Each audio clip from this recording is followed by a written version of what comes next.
Well, this is a chassis I picked up 6 months ago or so. It's out of a 92, I believe. 91.5 to 93 anyway, because it's intercooled. And I haven't heard it run, but I assume it'll run because it's Cummins. I was told it had 120,000 miles on it. Let's see.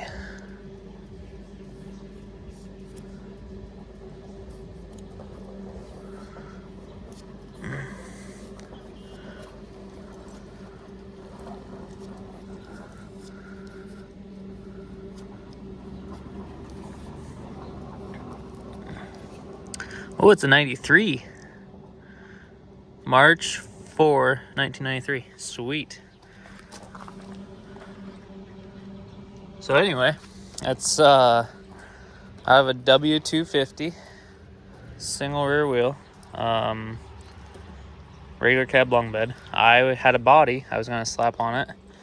The more I thought about it, the more I was like, I really don't want a leaf spring front end truck. It'd be quick and easy to throw a body on it because that's all this needs. Because it's just the body was ripped off of it, and I got the intercooler and the radiator and the steering column and all that kind of stuff with it. So I was just gonna throw it together, but the more I thought about it, the more I really don't want to drive a leaf spring front end, and the more I think about it, I don't want to get rid of a good VE pump motor. I love these little motors. They're way more efficient on fuel.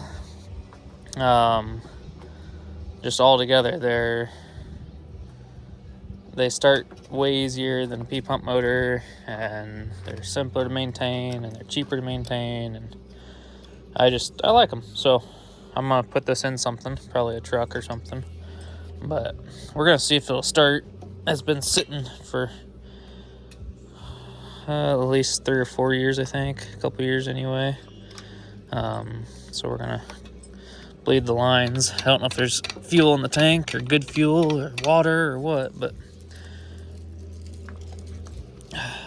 we're gonna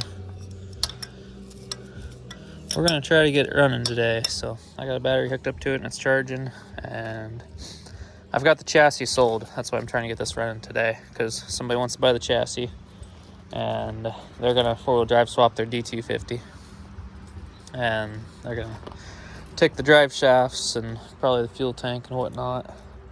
I really should save that fuel tank, but I don't know. That is what it is. Yeah, so I'm gonna just keep the engine and the transmission, and a tree fell on it. Fell right across the top of everything and landed right in the turbo. You can see there's pine bark up in there still. I'm hoping that it's gonna be okay still. I don't see any cracks on the manifold or anything, but we're gonna find out soon enough. So I give pretty good money for this chassis, and I'm hoping it's not in vain, because I give more than what just the engine's worth, for sure, quite a bit more. So hopefully I didn't waste my time and money.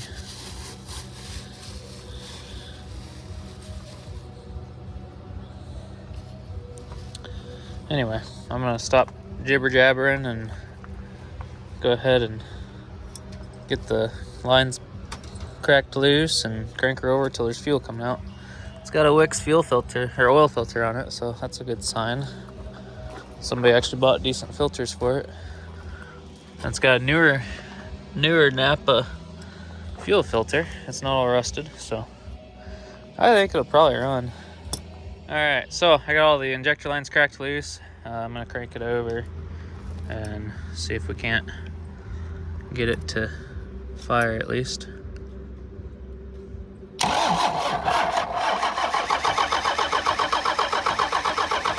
we're getting fluid.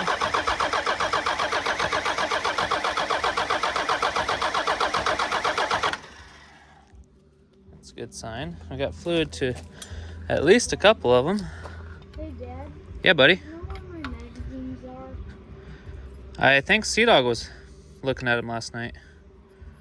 He didn't take them with him, did he? I don't think so. Were they on top of the sawhorse?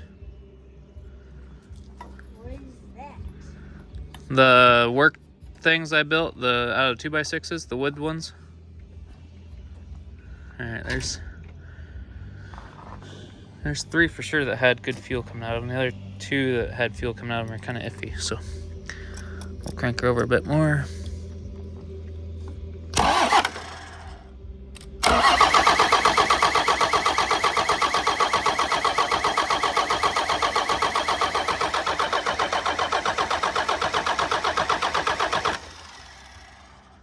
Got fuel coming out of that one.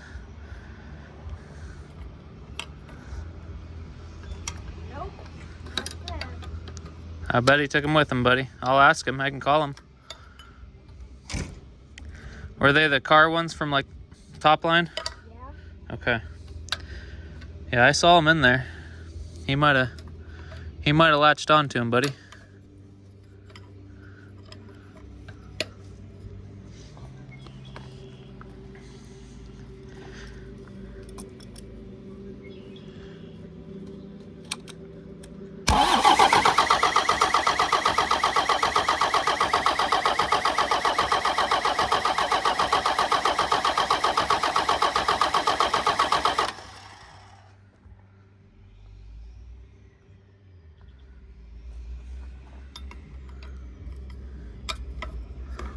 Still not getting fuel to that one.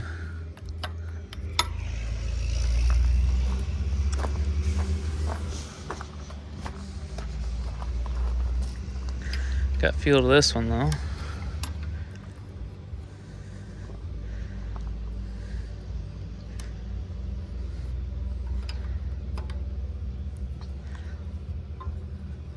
Turbo feels tight.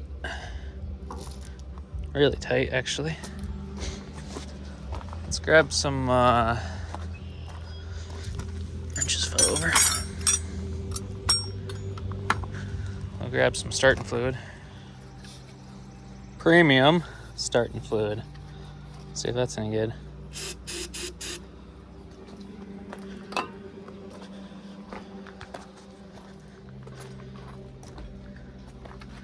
I think I'm gonna close this injector line just in case she does fire and run. I don't want it shooting fuel all over the place.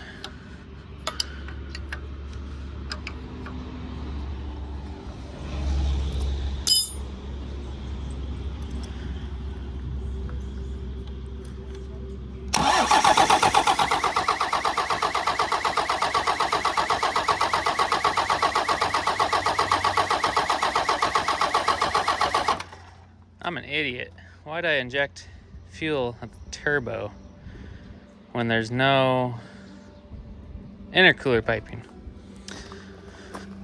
I guess I didn't inject fuel, I injected starting fluid. I don't know. I'm out of it right now.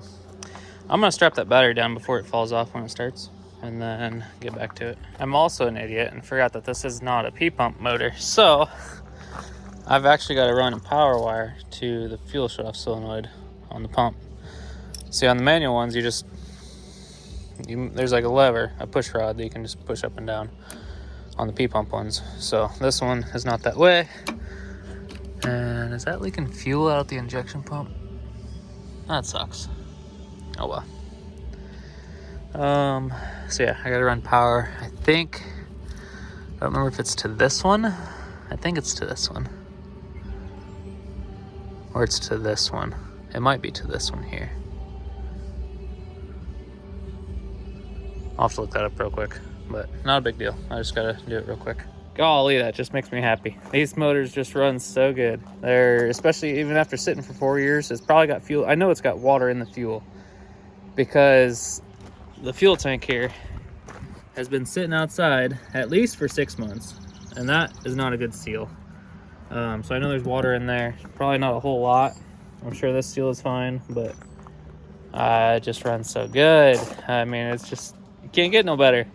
So they're slow and they're completely turds when they're stock power. Going uphill, pulling a hill, you know, you gotta drop into fourth, going empty. So as long as it's a heavy grade. So I'm really happy. It runs good. It needs a fuel pin and a governor spring, and then it'll get just as good a mileage, if not better. That 54 Oldsmobile, I ran a fuel pin in it and a 3200 governor spring, and I was getting 28 miles per gallon, doing 70 on the interstate with 305 5520s, 355 stock gear, get rag, 54 Oldsmobile. And prior to that, just all stock tuning, running 70, was getting 24 miles a gallon. So that's pretty phenomenal right there. Just that bump in fuel mileage, the bump in power.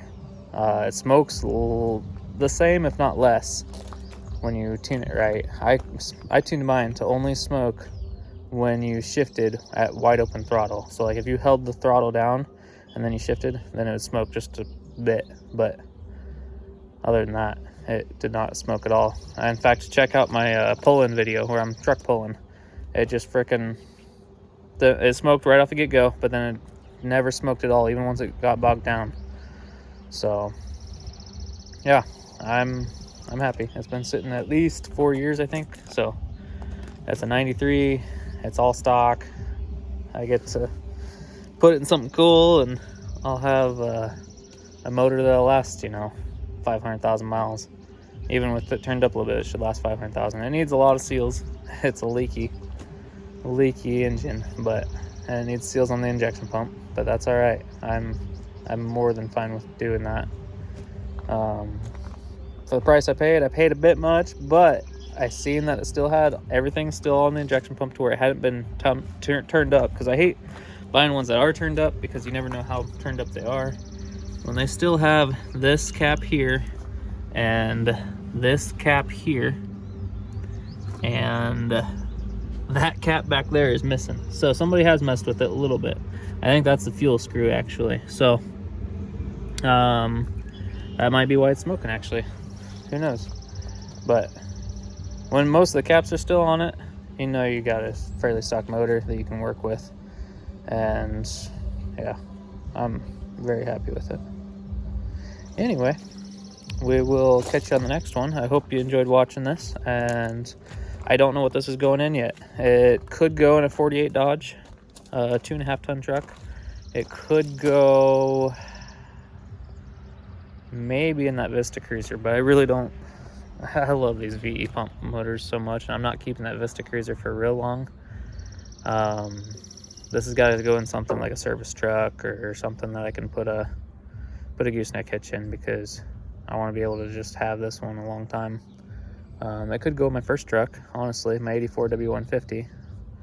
I don't really have much desire to rebuild that truck right now, but I could go in that. I'd rather build something cooler. What I want to find is a 1958 to 1960 Dodge Power Giant, or whatever they call them, like anything from a D100, W100 to a frickin' 900. I don't care. Well, maybe not a 900, maybe a 700 is when they ended that series. I don't remember. But all I want is a cab and front clip and a service bed or a flatbed. And I want a first gen intercooled motor in it with a 6-speed transmission and 4-wheel drive and a dually, preferably. That'll be my daily work truck. If I could find one of those trucks, I would be thrilled. So it's just a matter of eventually finding one. I want the quad headlights, 58 to 60 Dodge. I could do a 58, 59 Chevy or GMC, but man, I love them Dodges. And everybody always does the Chevys and GMCs already, and there's gobs of them out there that people are doing. There's a few Power Giants out there that people have done, but I'd like to find one and build one. That 48 Dodge would work, but man, it's rough, and it's not quite the body style I like. That 58 to 60 is just, I don't know what it is about it. It's just different than all the other Dodges, like it's still a Dodge, but it's so much different. So anyway, thanks for watching. Hope you enjoyed. Hopefully we'll get to find something we can put this in within the next year or two. For now, I'm gonna stick it inside, and I know that it runs. That's all I was concerned about. The rest of it's easy from now on. If it was locked up or something, then I probably still could have gotten running. But if it had, you know, an issue, then we would have had a problem. Because I don't know how to build engines yet. So eventually I hope to. But for now, I'm going to go ahead and rip the engine trains out of this and go ahead and get it ready for the next guy. Bye. Go. No exhaust.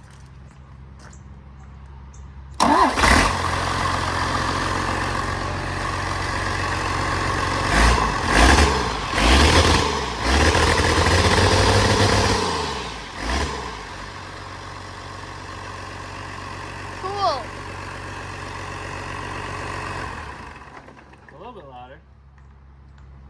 Not too awful much, but a little bit. Yeah. Well, I don't know how I didn't record that. I thought for sure I hit record, but anyway, that went smooth. There's what $5 grand looks like dangling in the air.